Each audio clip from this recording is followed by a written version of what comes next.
என் தங்கப்பிள்ளையே, சத்தியமாகவே இது நீ கேட்ட வாக்குத்தான். இந்த தாயிடம் இந்த வார்த்தைகளை கேட்பதற்காகத்தான் என் பிள்ளை நீ காத்து கொண்டிருக்கின்றாய். அப்படி இருக்கும் பொழுது நீ கேட்கின்ற இந்த வாக்கினை உனக்கு நான் தராமல் செல்ல முடியுமா? என்ன வாக்கு உனக்கு வேண்டும் என்று நீ நினைக்கிறாயோ அந்த வாக்கினை உன் வாழ்க்கையாக மாற்றிவிட வேண்டிய பொறுப்பு என்னுடையதல்லவா? உன் தாயானவள் உனக்காக ஒவ்வொரு நிலைகளிலும் உடனிருந்து ஒவ்வொன்றையும் எடுத்துச் சொல்ல வருவது, உனக்கான நம்பிக்கையை முழுக்க முழுக்க உன்னிடம் ஒப்படைப்பது என்னுடைய கடமை அல்லவா? இந்த வராகி அதை ஒருபோதும் தவறவிட மாட்டேன்.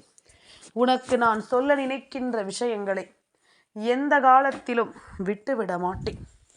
இனிமேலும் என் பிள்ளைக்கு என்ன தேவை என்று நான் நினைக்கிறேனோ, எது உனக்கு வேண்டும் என்று நீ நினைக்கிறாயோ அதுவாகவே இந்த தாயானவள் உன்னுடைய வெற்றியை உறுதி செய்ய வருகிறாள் என்பதனை நீ மறக்காதே. என் குழந்தையே, நாம் கேட்டது போல நமக்கு எதுவுமே நடக்கவில்லை என்பது ஒருபுறம், நாம் கேட்ட விஷயங்கள் அத்தனையும் இந்த வாழ்க்கையில் நமக்கான நன்மைகளை தரவில்லை என்பது ஒருபுறம், அதே நேரம் யாராவது நமக்கு உதவி செய்து விட மாட்டார்களா என்று ஏங்கி தவித்தது ஒருபுறம், யாரும் தேவையில்லை, இது என் வாழ்க்கை, நான் பார்த்து கொள்கிறேன் என்று நாம் நினைக்க தொடங்கிய காலம் ஒருபுறம். இப்படியாக இந்த வாழ்க்கையானது ஒவ்வொரு விஷயங்களையும் ஒவ்வொரு தருணங்களையும் நமக்கு கொஞ்சம் கொஞ்சமாக வித்தியாசமாகத்தான் காண்பித்து கொடுத்து கொண்டிருக்கின்றதல்லவா? எது நடந்தாலும் என்னவாக இருந்தாலும் நான் இருக்கும் இந்த காலம் முழுக்க உனக்கு நம்பிக்கையையும் நல்லதொரு நிலையையும் உருவாக்கி தரக்கூடும் என்பதனை நீ மறக்காதே. அம்மாவினுடைய அன்பு கொண்டு நீ செய்ய நினைக்கும் எந்த ஒரு காரியங்களிலும் நீ ஒருபோதும் தோற்றுவிடக்கூடாது. வராகி நினைத்தால் உனக்கு நடக்காதது என்று இங்கு எதுவும் இல்லை அல்லவா? உன் தாயானவள் உன் முன்னால் நின்று ஒன்றை சொல்லும் பொழுது அதனை நீ முழுக்க முழுக்க சரியாகவே புரிந்து கொள்ளத்தான் வேண்டும். ஆசைப்பட்ட நிலைகளிலிருந்து இந்த வாழ்க்கை உனக்கு மிகப்பெரிய ஆச்சரியங்களை கொடுக்க போகிறது.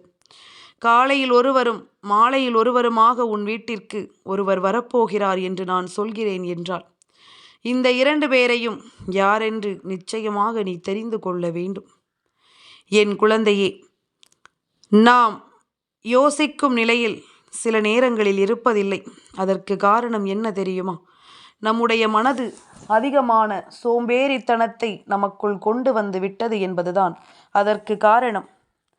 அப்படி இருக்கும் பொழுது நம்மை சுற்றி என்ன நடக்கிறது, ஏது நடக்கிறது என்பதனை எல்லாமும் நாம் யோசித்து கொண்டிருக்கும் இந்த நேரம், இனி நமக்கான தேவைகள் என்ன என்பதனையும் நாம் கட்டாயமாக புரிந்து கொள்ள வேண்டும். நமக்கான நிலைகள் என்ன, இந்த வாழ்க்கை நமக்கு என்ன கொடுக்கிறது, ஏது கொடுக்கிறது என்பதனை எல்லாமும் நீ புரிந்து கொள்ள வேண்டும். வராகியானவள் உனக்கென்று நான் என்னவெல்லாம் சொல்லித்தர நினைக்கிறேன் என்பதனை முதலில் நீ புரிந்து கொள்ள வேண்டும் அல்லவா? நான் இருக்கும் பொழுது உன்னை சுற்றி நடக்கக்கூடிய விஷயங்கள் அத்தனையையும் நீ முழுக்க முழுக்க தெளிவாக உணர்ந்து கொள்ள வேண்டும். எதையும் நினைத்து என் பிள்ளை நீ கலங்கக்கூடாது. எதை பற்றியும் யோசித்து நீ வருந்தக்கூடாது. நான் இருப்பதை நீ புரிந்து கொண்டு, நான் வருவதை நீ தெரிந்து கொண்டு, எதிலும் சந்தோஷமாக மனமகிழ்ச்சியோடு வாழ நீ கற்றுக்கொள்ள வேண்டும். என் தங்கமே, நடப்பது ஒவ்வொன்றும் நன்மைக்குத்தான் என்பதனை நீ புரிந்து கொள்ள ஆரம்பித்து விட்டாய் என்றால், இனி என்ன நடப்பதாக இருந்தாலும் அவை அத்தனையையும் என் குழந்தை நீ முழுக்க முழுக்க சரியாக பெற்றுக்கொள்வாய். உனக்கு ஒரு விஷயத்தின் மீது ஈடுபாடு இல்லை என்றால் அந்த விஷயத்தில் ஒருபோதும் உன்னால் வெற்றி பெற முடியாது. அதுபோல நீ ஈடுபாட்டோடு செய்யக்கூடிய எந்த ஒரு காரியமும் உனக்கு வாழ்க்கையில் தோற்காது என்பதனை நீ புரிந்து கொள்ள வேண்டும். நீ வெற்றி பெறும்போது நீ யார் என்று உன்னுடைய சொந்தங்கள் நிச்சயமாக புரிந்து கொள்ளும். நீ தோல்வி அடையும் போது யார் உன் சொந்தங்கள் என்பதனை நிச்சயமாக நீ புரிந்து கொள்வாய். இதுதான் உண்மை. வெற்றி அடையும் பொழுது நீ என்னவாக இருக்கிறாய் என்பதனை அறிந்து கொள்ள முயற்சி செய்வார்கள். அதே நேரம் நீ தோல்வியடையும் பொழுது உன்னை நெருங்காதவர்களை நீ நிச்சயமாக தெரிந்து கொள்வாய். இவர்களின் உண்மையான எண்ணங்கள் என்ன என்பதும் என் பிள்ளைக்கு புரிந்துவிடும். எதற்கும் தயங்காமல் செயல்படு. வீழ்ந்து விட்டாயானால் கற்றுக்கொள். நிச்சயமாக வாழ்ந்தால் இந்த வாழ்க்கை உனக்கு அடுத்தது என்னவென்பதனை நிச்சயமாக சொல்லிக் கொடுக்கும் என்பதனை நீ மறந்து விடாதே. இனி என்னதான் நடக்கும் என்பது எல்லாமும் என் குழந்தை நீ சரிவர புரிந்து கொண்டு வாழ ஆரம்பிக்க வேண்டும். உனக்கு நான் சொல்லிக் கொடுக்கும் இந்த விஷயங்கள் அத்தனையையும் என் பிள்ளை நீ முழுக்க முழுக்க கவனத்தோடு உணர்ந்து கொள்ள வேண்டும். நீ இதுவரையிலும் செய்த எந்த ஒரு விஷயமானாலும் சரி, இனிமேல் என் பிள்ளை இதையெல்லாமும் தாண்டி நீ நல்லபடியாக வாழ்ந்து காட்ட வேண்டும் என்பதனை நீ மறக்காதே. நல்லது நடக்கும் என்பதனை நீ நம்பு. நல்ல விஷயங்களை நான் இருந்து உனக்கு சொல்லிக் கொடுப்பதை நீ புரிந்து கொள்ள வேண்டும் அல்லவா? எல்லா நேரமும் உனக்கான விஷயங்கள் சரியாக நடக்கவில்லை என்பதற்காக என் குழந்தை நீ வருந்தக்கூடாது. இனி உனக்கு நல்லது நடக்கும் என்பதனை நீ புரிந்து கொண்டால் அது போதும். கடலில் கல் எறிவதால் கடலுக்கு வலிப்பதில்லை, கல்தான் காணாமல் போகிறது. இந்த விமர்சனங்களை எல்லாம் கல்லாகவும் நாம் கடலாகவும் இருக்க வேண்டும் என்பதனை முதலில் நீ புரிந்து கொள்ள வேண்டும். என் குழந்தையே, எதிரி இல்லை என்றால் நீ இன்னமுமே இலக்கை நோக்கி பயணிக்க இருக்க மாட்டாய். அதுதானே உண்மை. எதிரி என்ற ஒருவர் உன்னோடு இல்லை என்றால், துரோகி என்ற ஒருவர் உன்னோடு இல்லை என்றால், நிச்சயமாக என் பிள்ளை நீ உன்னுடைய இலக்கை நோக்கி ஒரு நொடிப்பொழுதிலும் பயணித்திருக்க மாட்டாய். அப்படியே இருந்து கொண்டிருப்பாய். போட்டிக்கென்று யாராவது இருந்தால்தானே நாமும் வெற்றியை அடைய வேண்டும் என்ற எண்ணம் இருக்கும்.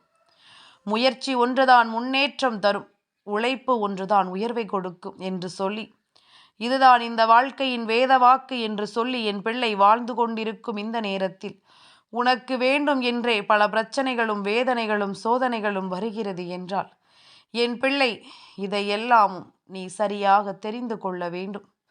நம்மை தேடி வரக்கூடிய இந்த நேரங்கள் இனி முழுக்க முழுக்க உனக்கு நன்மைகளையும் நம்பிக்கைகளையும் தந்து கொண்டிருக்க வேண்டும் என்பதனை நீ மறந்து விடாதே.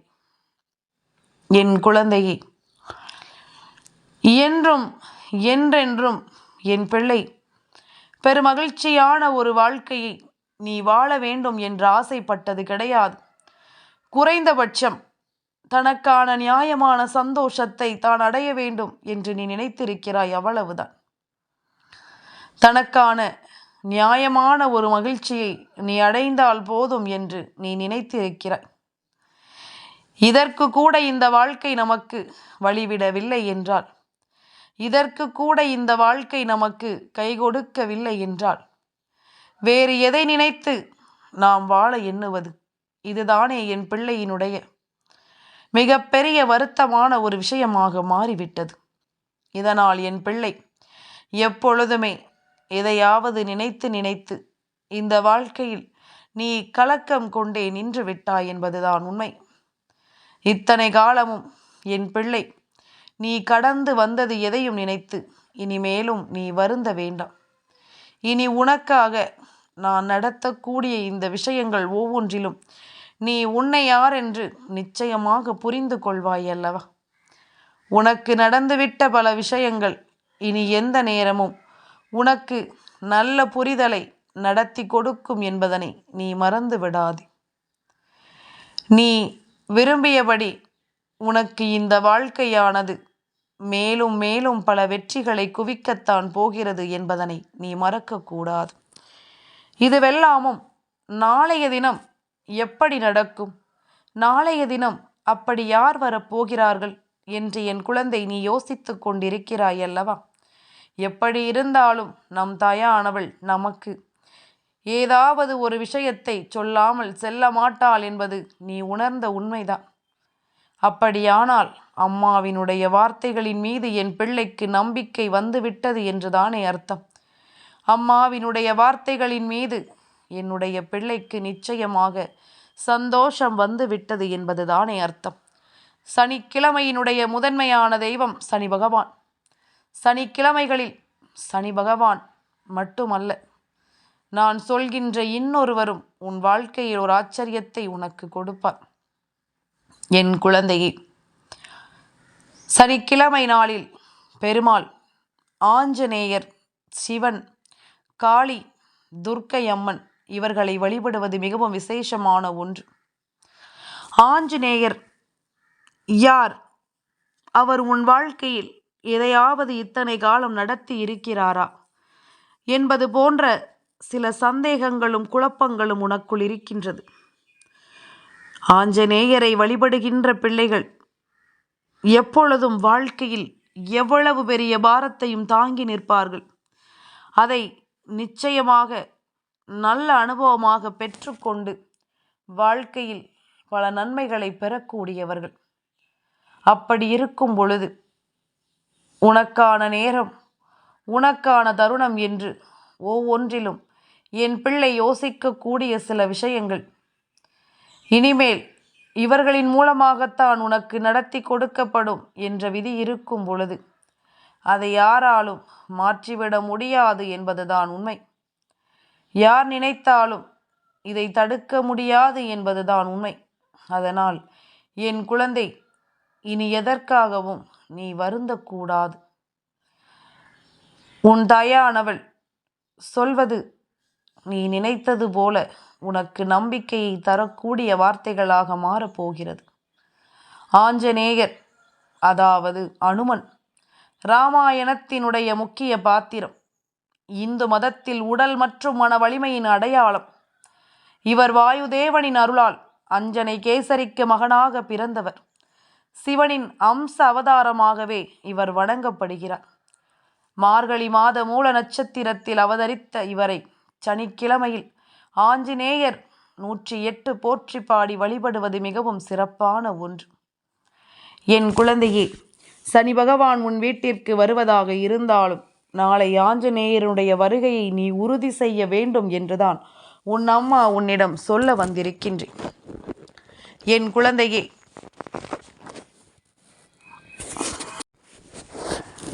அஞ்சனை கேசரிக்கு மகனாக பிறந்தவர் வாயுபுத்திரன் மற்றும் சிவனின் அவதாரமாக அறியப்படக்கூடியவர். ராமனின் மிகச்சிறந்த பக்தனாகவும் வானரப்படையின் முக்கிய வீரராகவும் திகழ்ந்தவர். சனிக்கிழமையில் இவரை வழிபடுவது 108 போற்றிகள் மட்டும். ஹனுமனினுடைய நாமத்தை உச்சரிப்பது துன்பங்களை நீக்கும். என் குழந்தையே, எப்பொழுதுமே அனுமன் என்றும், மாருதி என்றும், ஆஞ்சநேயர் என்றும், வாயுபுத்திரன் என்றும், அஞ்சனை மைந்தன் என்றும் பல பெயர்களில் அழைக்கப்படுகிறார். வடைமாலை சாற்று, வெண்ணெய் காப்பு மற்றும் துளசி மாலை அணிவித்து ஆராதனை செய்தால் நிச்சயமாக உனக்கு ஆஞ்சநேயரினுடைய அருள் கிடைத்தே தீரும் என்பதில் எந்த மாற்று கருத்தும் கிடையாது. என் குழந்தையே, நல்ல நாளில் நாம் நினைத்தது போல ஒரு தெய்வம் நம் வாழ்க்கையில் ஒரு நல்லதை செய்ய நினைக்கும் பொழுது அதற்கு தகுந்தாற் போல அவரை உன் வசியமாக்க வேண்டியது உன் பொறுப்பல்லவா? அவர்களுக்கு பிடித்த விஷயங்களை எல்லாமும் நீ சரியாக புரிந்து கொண்டு செய்ய வேண்டும். சரி, இதையெல்லாம் செய்ய முடியாத இடத்தில் நீ நிற்கிறாய் என்றால் நிச்சயமாக என் குழந்தை, நீ கலங்காதே. நீ எவ்வளவு தொலைவில் இருந்தாலும், எவ்வளவு சோதனையில் இருந்தாலும், இதையெல்லாமும் தாண்டி நமக்கு நல்லது நடக்கும் என்ற உன் நம்பிக்கை ஒரு காலமும் வீண் போகாது என்பதனை முதலில் புரிந்து கொள். இது போன்ற ஒரு மாற்றம் இந்த வாழ்க்கையில் உன்னை நிச்சயமாக ஆனந்தப்படுத்தும் என்பதனையும் நீ புரிந்து கொள். உன்னை தேடி வரக்கூடிய இந்த நேரங்கள் முழுக்க முழுக்க உனக்கு நன்மைகளை தந்து கொண்டிருப்பதை நீ புரிந்து கொண்டாலே அது போதும். ஆசைப்பட்ட நிலையில், ஆசைப்பட்ட நேரத்தில் இந்த வாழ்க்கை எதுவும் கொடுக்காமல் போய்விட்டதே என்று சொல்லி வருந்தாமல், ஆஞ்சநேயரினுடைய அருளால், அஞ்சனை மைந்தனினுடைய அருளால் இந்த வாழ்க்கையில் நமக்கு இழந்தது எல்லாமும் மீட்டு கொடுக்கும் பாக்கியத்தை இந்த தெய்வமானது நமக்கு உருவாக்கி கொடுக்கும் என்பதனை நீ மறந்து விடாதே. நீ கேட்பதை எல்லாமும் அது உனக்கு கட்டாயமாக கொடுத்துவிடும். நீ கேட்பது எல்லாமுமே சரியான விஷயங்களுக்காகவும் சரியான சூழ்நிலைக்காகவும் எப்பொழுதும் உன்னை காயப்படுத்தாமல் அது நடந்து செல்ல வேண்டும். சுற்றி இருக்கும் பிரச்சனைகளை மட்டுமே நினைத்து வருந்தி கொண்டிருக்காதே. முதலில் இறை வழிபாடு உன்னுடைய மனதை அமைதிப்படுத்தும். தெய்வத்தின் மீது நீ கொண்ட நம்பிக்கை நிச்சயமாக எப்பொழுதும் உன்னை மேன்மைப்படுத்தும் என்பதனை நீ புரிந்து கொள்ள வேண்டும். இந்த தாயினுடைய அரவணைப்பு ஒன்றே போதும் என்று நினைக்கின்ற என் குழந்தை, நாளை அஞ்சலை மைந்தனை, அந்த ஆஞ்சநேயரை நீ மனதார நினைத்து விட வேண்டும். அனுமன் உன்னுடைய வாழ்க்கையில் எப்பொழுதும் உனக்கு மன உறுதியை கொடுக்கக்கூடியவர்.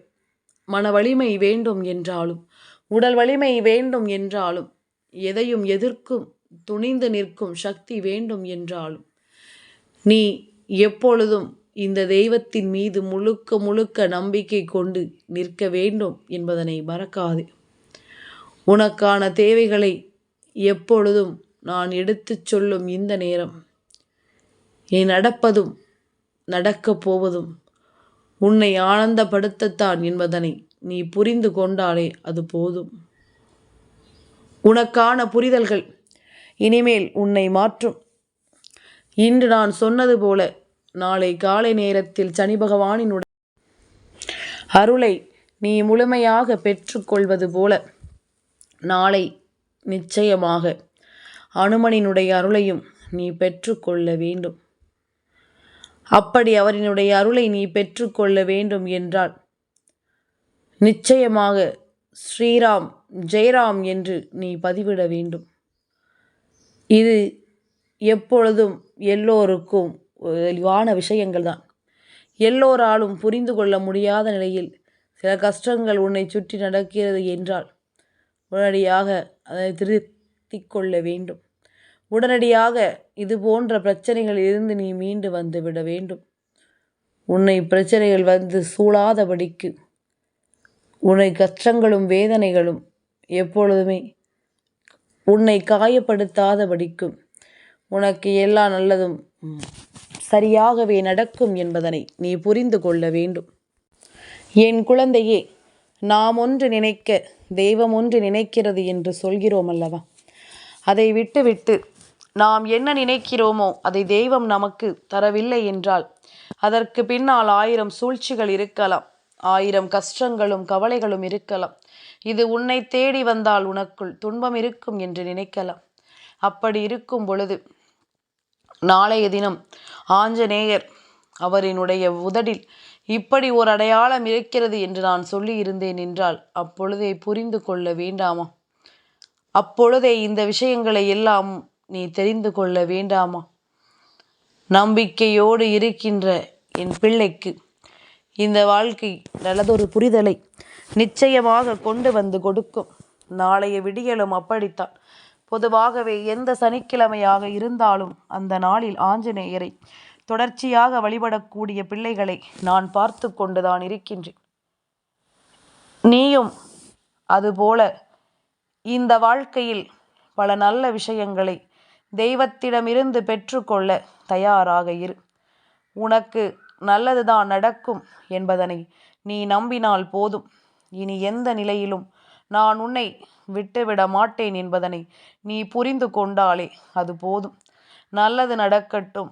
என் பிள்ளைக்கு இந்த வாழ்க்கை அதிர்ஷ்டங்களை கொடுக்கட்டும். கலங்காதிரு.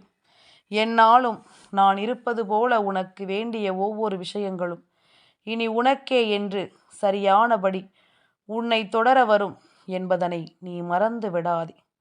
எந்த காலத்திலும் என் பிள்ளை நீ எதையும் விட்டுவிடாது பெருமகிழ்ச்சியோடு வாழ்ந்து விட்டால் அது போதும். காரணமில்லாமல் எதுவும் இங்கு நடப்பதில்லை என்பதுதான் உண்மை.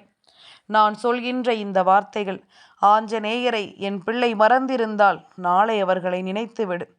உன்னுடைய உடலுக்குள் இருக்கின்ற சுறுசுறுப்பான விஷயங்களை தட்டி எழுப்பி வெளியே கொண்டு வந்து விடுவார். இவரால் உனக்கு நிச்சயமாக நல்லது நடக்கப் போகிறது என்பதில் எந்த மாற்று கருத்தும் கிடையாது. என் தங்கப்பிள்ளைக்கு இந்த வராகி அம்மாவினுடைய ஆசீர்வாதங்கள் எப்பொழுதும் உண்டு.